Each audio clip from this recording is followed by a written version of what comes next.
Sir कार्यकर्त्यांचा मेळावा भरवण्यात आला होता इथे गोलाईनगरला प्रभाग क्रमांक 25 येथे काय सांगाल त्याचं? आज अतिशय बरं वाटलं प्रभाग क्रमांक 25मध्ये येऊन, कारण जे एका अध्यक्षाला अपेक्षित आहे ते या ठिकाणी बघायला मिळालं।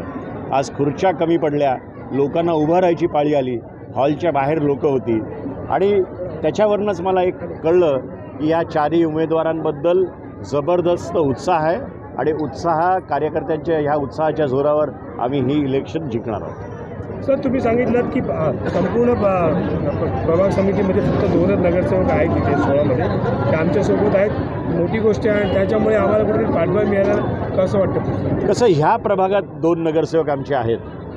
आता 2 दिवसापूर्वी एक माझी नगरसेविका आमच्याकडे आली ज्यांना आम्ही पुरस्कृत केलं, म्हणजे आता 3 झाले।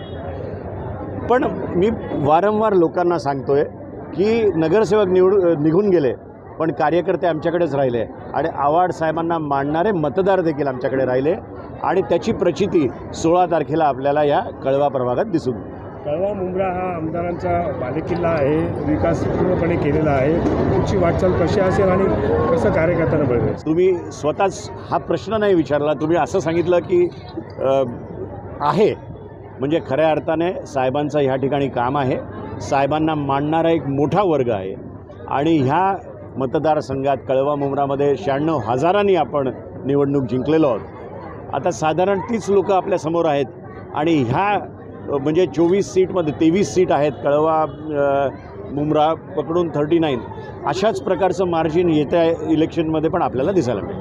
पवार साहेबांनी जी कामं केली त्याच कामावरती समोरचे उमेदवार जे आहेत ते मतदार मागतात, काय सांगतात? कसं एक बैलगाडी पुढे जात असते आणि कुत्रा त्या बैलगाडीच्या खाली चालत असतो, तर त्याला वाटतं की मीच ती बैलगाडी रेटतोय, पण खऱ्या अर्थानं तीच चूक इथली लोकं करतायत आणि ठीक आहे, त्यांना त्यांची जी चूक आहे ती 16 तारखेनंतर दिसून येईल।